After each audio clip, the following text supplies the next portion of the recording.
were gentlemen. I mean, they weren't assholes. They were nice men, but they were hardcore.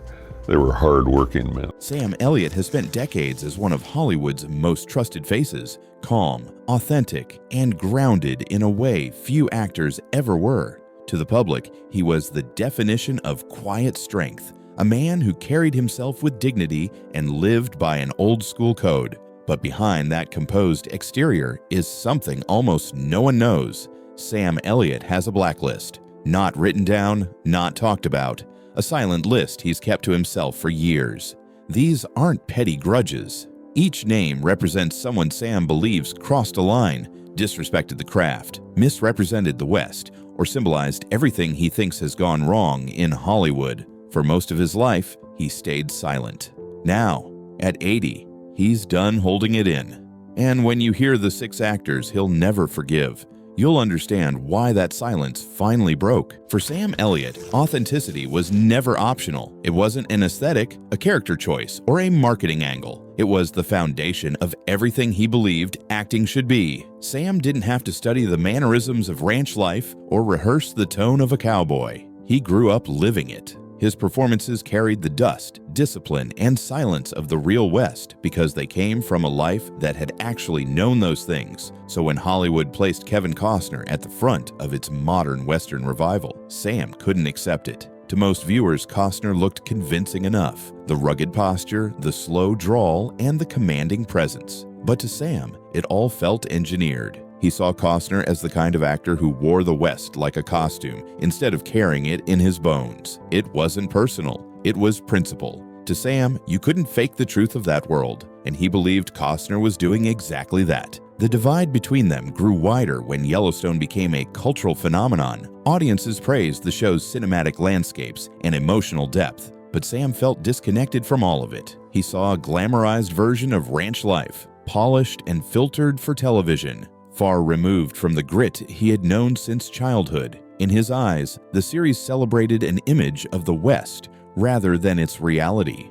The tension became impossible to ignore when Sam was offered a cameo on the show. He turned it down immediately. There was no pause, no consideration, no curiosity. His response was short and final. He reportedly called the series a soap opera in a cowboy hat, a blunt dismissal of everything it represented to him. Even when Sam and Costner ended up in the same room, the silence between them was unmistakable. They didn't argue and they didn't confront each other, but they didn't need to. The lack of words said more than any public disagreement ever could. Sam simply didn't see Costner as a true representation of the West he spent his life honoring. But as cold as that distance was, it was nothing compared to what came next. The next actor didn't just clash with Sam's values. He triggered a reaction so sharp it stunned Hollywood. If Sam Elliott's silence toward Kevin Costner was icy, his reaction to Benedict Cumberbatch was a full-blown storm. In 2021, Sam shocked Hollywood when he openly attacked the power of the dog, not with mild disapproval or careful phrasing, but with a bluntness so sharp it echoed across the industry overnight. To Sam, the issue wasn't simply the film's pacing or its artistic choices, it was something deeper, something personal to the way he viewed the Western genre. Benedict Cumberbatch, with his refined British background and polished demeanor, represented the furthest thing from the world Sam grew up in. To Sam, the West wasn't a mood or an artistic playground. It was a culture built on silence, grit, and unspoken rules. Hollywood could interpret it, twist it, or modernize it all it wanted, but Sam believed the spirit of the West could only be portrayed by someone who understood it at its roots. So when Cumberbatch stepped into the role of a rancher, Sam couldn't accept it. And this time, he didn't hold back. During a podcast appearance, he mocked Benedict's accent, posture, and what he called a dainty version of ranch life. His voice carried frustration, disbelief, and a level of irritation that people weren't used to hearing from him. Then he delivered the line that went viral. "What the hell does this Brit know about the American West?" The backlash arrived instantly. Fans of Cumberbatch flooded social media with outrage. Critics labeled Sam old-fashioned, close-minded, even out of touch. They argued that Westerns had evolved, that the genre belonged to everyone now, not just to the men who lived it decades ago. Articles were written, debates were sparked. Hollywood insiders whispered that Sam's comments had ignited one of the most unexpected controversies of the year. But Sam didn't retreat. He didn't apologize, adjust his tone, or soften the blow. He held his ground exactly the way a cowboy stands still when a storm rolls in. To him, The Power of the Dog wasn't a new interpretation of the genre. It was a distortion of its meaning. He believed the film glamorized fragility, turned strength into dysfunction, and stripped the moral backbone of the West into something psychological and unrecognizable. What made the situation even heavier was Benedict Cumberbatch's response. Because there wasn't one, he stayed silent, choosing not to fire back publicly. Insiders later revealed he was quietly hurt and surprised by the intensity of Sam's words. Studio executives debated whether they should issue a statement, but in the end, the moment passed without confrontation. Sam, however, stood by every word. In his mind, he wasn't attacking a man, he was defending a legacy. The Western genre wasn't just entertainment to him, it was a code, a tradition, and no amount of praise, awards, or acclaim was going to change how he believed it should be portrayed. But if people thought Sam's anger peaked here, they were wrong, because the next name on his list cut even deeper, not because of talent or background, but because Sam felt this actor represented the downfall of something sacred. Sam Elliott had always believed that acting was a calling, not a shortcut. To him, the craft demanded patience, humility, and an almost spiritual level of discipline. Every performance had to come from something lived, something earned. So when Ashton Kutcher rose to fame through sitcom charm, internet-savvy reinvention, and a growing list of business ventures, Sam didn't see a success story. He saw the beginning of a shift he feared Kutcher represented a new Hollywood, one built on charisma, brand appeal, social media metrics, and marketability. In Sam's eyes, it wasn't that Ashton lacked talent. It was that he didn't seem to treat acting with the weight or reverence it deserved. Sam watched him jump from goofy sitcom roles to glossy romantic comedies, then pivot into Silicon Valley investment with the ease of someone changing wardrobes. To Sam, it felt like acting had become a stepping stone, not a destination. When the two were cast together in Netflix's The Ranch, Sam didn't protest. He showed up, hit his marks, and carried himself with the professionalism he'd spent a lifetime protecting. But behind the scenes, the tension wasn't loud. It was quiet, heavy, and unmistakably real. Crew members noticed the distance between them almost immediately. They worked together, but there was no connection, no shared energy, no mutual rhythm. Sam never raised his voice or caused friction, but the disappointment seeped out in private moments. More than one person recalled hearing him say, "He's a good guy, but he's no actor." Sam wasn't pointing at Ashton's personality, he was pointing at his approach. To Sam, Ashton treated acting like a flexible skill, something you could pick up and put down between business meetings and publicity cycles. What others called evolution, Sam called erosion.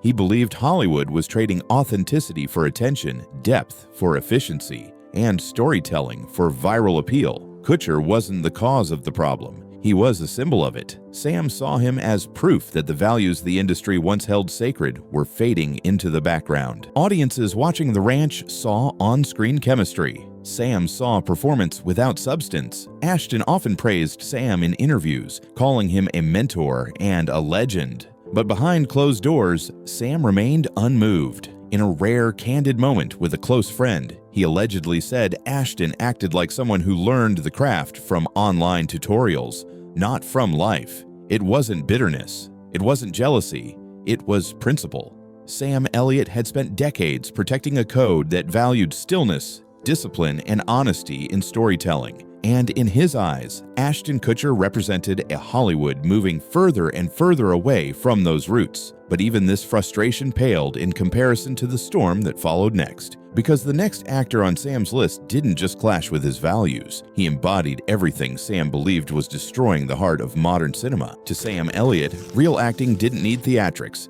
It didn't need shouting, frantic movement, or wild unpredictability. Strength came from control. From subtle moments that carried real weight, Sam believed the best performances drew the audience in quietly, not by overwhelming them. Nicolas Cage was the complete opposite. When Cage exploded into Hollywood with his intense, unpredictable style, people called it genius. Sam called it chaos. To him, Cage wasn't building characters, he was performing himself, turning every scene into a spectacle that drowned out the story. Their time together on Ghost Rider didn't soften that view. Sam was polite but distant. He kept his space while Cage delivered the same explosive energy on and off camera. Sam never complained, but the tension was obvious to everyone around them. In later conversations, Sam described certain actors without naming names as fireworks pretending to be flames, bright, loud, impossible to ignore, and gone in a second. Those close to him knew exactly who he was talking about.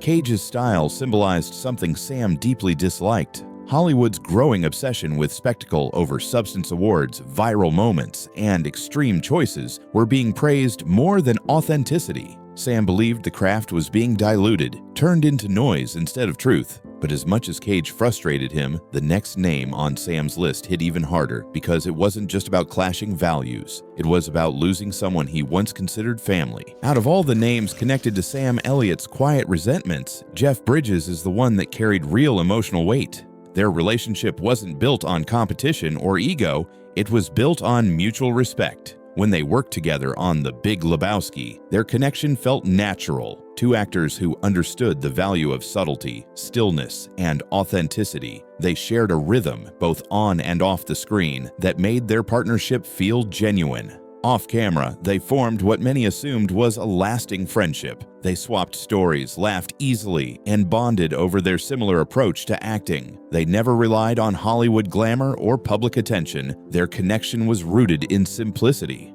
a shared belief that great performances came from truth, not showmanship. But as the years passed, a quiet distance began to form. There was no argument, no dramatic falling out. It happened slowly, almost invisibly. After Jeff won his Oscar for Crazy Heart, Sam began noticing small changes. Jeff appeared more often in high-profile interviews, posed for polished magazine spreads, and became a more visible figure in Hollywood's political and cultural conversations. To most people, this was simply part of Jeff's growing success. To Sam, it felt like he was drifting into the very world Sam had spent his life resisting. What bothered Sam wasn't fame. It was the sense that Jeff had become harder to reach emotionally. The grounded, humble man he once knew seemed overshadowed by a more curated public persona. Sam valued consistency and integrity above everything else, and he felt that Jeff was being pulled into Hollywood's orbit in a way that compromised the simplicity they once shared. When Sam was asked in an interview about former collaborators, he offered a short but telling response. Some folks change, others just show who they always were. He never mentioned Jeff directly, but the meaning was clear enough for those who knew the history. Eventually, the friendship faded into silence. They stopped appearing together at events. They stopped supporting each other's projects. There was no hostility between them, just a quiet understanding that whatever bond they once had no longer felt the same. For Sam, the loss wasn't dramatic. It was painful in a subtle, personal way. It wasn't about betrayal. It was about watching someone he respected move into a world he no longer recognized. But as much as that quiet ache stayed with him, there was still one more name on Sam Elliott's unspoken list. Someone who didn't just disappoint him personally, but represented something far larger in Sam's eyes: the transformation of Hollywood into something he could barely recognize. For Sam Elliott, acting was never meant to be a circus. It wasn't supposed to be a spectacle built around shock value or extreme behavior. To Sam, real acting required discipline, humility, and a deep respect for the story. It demanded disappearing into a role, not turning the process into a headline. So when Jared Leto began making waves in Hollywood for his extreme method acting, Sam didn't see dedication. He saw pretension. Leto's approach, staying in character for weeks, isolating himself from castmates, mailing bizarre props to co-stars, was celebrated by some as bold commitment. But to Sam, it crossed a line. He believed it turned acting into a performance about the actor, not the character. Instead of grounding the story, it pulled attention away from it. Every headline about Leto's intense preparation felt to Sam like another sign that Hollywood was drifting toward spectacle and away from truth. Sam never attacked Leto publicly, but in private conversations, he didn't hide his frustration. He reportedly said, "That's not talent, that's theater pretending to be art." For Sam, acting didn't need extreme stunts or dramatic transformations. If a role required that much effort just to feel real, he believed the actor was missing the point entirely. Behind closed doors, Sam was even more direct. Friends recall him saying, if it takes that much effort for him to act, maybe he's in the wrong business. It wasn't jealousy. Sam had no interest in Oscars or viral headlines. It was about protecting a principle he'd lived by his entire career. In his eyes, Leto represented a growing trend in Hollywood, elevating shock value and spectacle over honesty and restraint. Sam saw the industry celebrating performances that were loud, extreme, and often drenched in chaos. That shift felt like a betrayal of everything he cherished about storytelling. Acting to him was supposed to be invisible, quiet work that honored the character, not the actor's ego. Leto's style felt like the opposite. And while Jared Leto collected awards and built a reputation for intensity, Sam remained unmoved. He viewed Leto not just as an individual performer he couldn't respect, but as a symbol of a Hollywood culture drifting further and further from the values he spent a lifetime defending. But even with all the frustration tied to Leto, Sam's story doesn't end here. Because if these 6 names shaped his anger, they also revealed something bigger, a truth about Sam Elliott himself and what he believes Hollywood has lost. By the time you look at the 6 names on Sam Elliott's unspoken blacklist, a pattern becomes impossible to ignore. Each actor represents more than a personal disagreement. To Sam, they symbolize the shifts that have reshaped Hollywood, changes he never fully accepted and perhaps never will. Kevin Costner represented the polished, stylized version of the West that Hollywood sells to audiences who have never lived it. Benedict Cumberbatch symbolized how easily the industry will trade authenticity for artistic experiment. Ashton Kutcher reflected a new era where fame and business overshadowed discipline. Nicolas Cage embodied the rise of spectacle over subtlety. Jeff Bridges reminded him how fame can quietly pull people away from their roots. And Jared Leto in Sam's eyes showed how the craft itself had become distorted by ego and theatrics. These weren't isolated frustrations, they were pieces of a bigger truth. Sam Elliott isn't angry at individuals, he's angry at what Hollywood has become. He came from a time when stories mattered more than marketing, when actors trained for roles instead of branding themselves for interviews, and when silence carried more weight than any speech. To Sam, the West wasn't a setting, it was a code. A world built on grit, loyalty, and unspoken honor. It demanded honesty, not just in performance, but in character. As the industry changed, he watched that world fade, replaced by trends, algorithms, and spectacle. These 6 actors didn't create the problem, they simply embodied the parts of Hollywood he felt drifting furthest from the values he spent his life protecting. Even now, he doesn't rant about it. He doesn't argue online, call people out publicly, or demand to be heard. He stays quiet the same way he always has. But that silence doesn't mean acceptance. It means he's standing his ground, just like he always did. Steady, stubborn, and unshaken. Because to Sam Elliott, Hollywood might change, genres might evolve, and actors might chase trends. But a cowboy never changes, and he's one of the last ones left. Sam Elliott's quiet blacklist was never about petty grudges. It was about a man holding on to the values he refused to let Hollywood strip away. Every name on that list represents a moment when Sam felt the craft he devoted his life to slipping into something louder, flashier, and less honest. While the industry chased trends, algorithms, and spectacle, Sam stayed rooted in authenticity. He never bent, never played along, and never apologized for protecting what he believed the West and acting itself should stand for. Whether people agree with him or not, the truth is simple. Sam Elliott is one of the last actors who still carries that old-fashioned code. The 6 names he'll never forgive aren't just actors. They're symbols of a Hollywood he barely recognizes now. But that's exactly why his story hits so hard. In a town built on illusions, he remained real. And he's still standing his ground. Now I want to hear from you. Whose side are you on? Sam Elliott's or Hollywood's new generation? If you want more deep dive Hollywood stories like this, make sure you subscribe and turn on notifications. We're just getting started, fam.